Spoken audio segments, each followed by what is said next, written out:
The NEXUS Timebanking Engine operates on a single, strict invariant. Exactly 1 hour of human service equals precisely 1 time credit. A corporate lawyer's hour and a neighborhood gardener's hour carry the exact same weight. The system treats all service types identically, measuring only the raw duration of the exchange and ignoring real-world market valuations. Translating unstructured, qualitative human interactions, like tutoring or plumbing, into a rigid, multi-tenant digital database presents a massive architectural challenge. To prevent manipulation, ensure mutual agreement, and handle thousands of users finalizing services at the exact same moment, the platform relies on a strictly engineered back-end pipeline. Every exchange filters through 3 distinct processing layers: algorithmic matching for initial discovery, a state machine for execution, and pessimistic database locking for the final ledger settlement.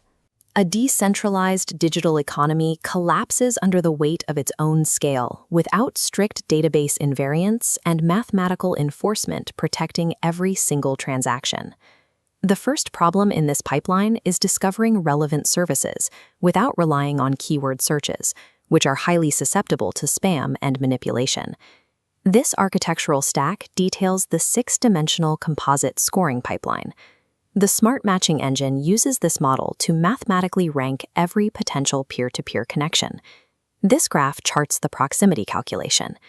The system computes distance using the Haversine formula, then applies a piecewise linear decay. Walking distance scores a perfect 1.0, while the value drops steadily until hitting exactly 0 at 100 kilometers. For text analysis, the skill score normalizes unstructured user input. It processes keywords through a 5-rule Porter stemming algorithm to strip away suffixes, then compares the root words using Jaccard similarity to find exact capability overlaps. This exponential decay curve visualizes the marketplace's temporal constraints.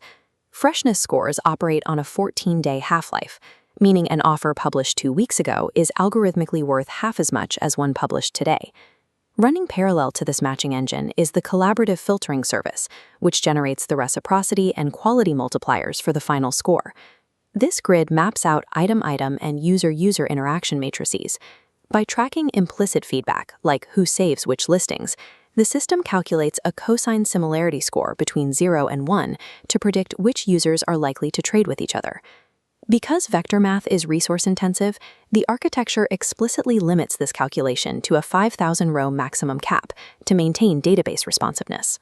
By quantifying proximity, linguistics, time, and user behavior, the pipeline transforms highly subjective human needs into ranked, queryable data vectors. Once the algorithm successfully matches 2 users, the system must securely execute their service agreement. This node-based flowchart maps the core of the execution layer, the exchange workflow service. It operates as a strict 10-state machine. The moment a provider accepts a request, the system runs an automated safeguarding check. If either user carries a restriction flag, or if the listing involves high-risk activities, the state machine halts. The exchange is forced into an administrative review queue before any actual work can begin. After the real-world service is performed, the system executes a dual confirmation consensus algorithm. Both parties must independently report the hours worked. To prevent exploitation, the system clamps the final submitted hours to a maximum variance of plus or minus 25% of the initially agreed-upon time. If the difference between the 2 user reports is less than 0.25 hours, the logic averages the 2 inputs and proceeds to completion. If the variance exceeds that 0.25-hour threshold, the system immediately rejects the inputs and locks the exchange into a disputed state for human mediation. The state machine mathematically enforces mutual consensus. No single user can unilaterally manipulate the currency flow. The final stage of the lifecycle is the actual settlement of the time credits in the core transaction ledger. In a multi-tenant environment, hundreds of exchanges settle simultaneously. Without strict controls, concurrent requests cause database race conditions, permanently corrupting the ledger. To solve this, the engine requires absolute database transaction atomicity during every credit transfer. This table view demonstrates the sequential locking procedure. First, a for-update lock is applied directly to the exchange row to definitively verify it is in the pending confirmation state. The system then runs a critical verification query, ensuring the sender's current balance is strictly greater than or equal to the final transfer amount before executing any mathematical deductions. This introduces a severe threat: system deadlocks. If two users attempt to transfer credits to each other at the exact same database millisecond, both queries will freeze indefinitely, waiting for the other to finish. This diagram outlines the engineering solution. The system applies pessimistic locking to both user accounts, but strictly sequences the locks based on the numerical value of the user IDs.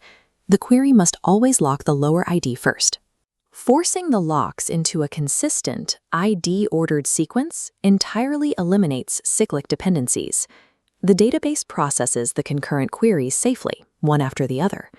Finally, the architecture draws a strict boundary between internal database changes and external API responses. The entire database commit operation must completely finish before the engine dispatches any notifications or webhooks. If an email server crashes, the financial ledger remains entirely unaffected.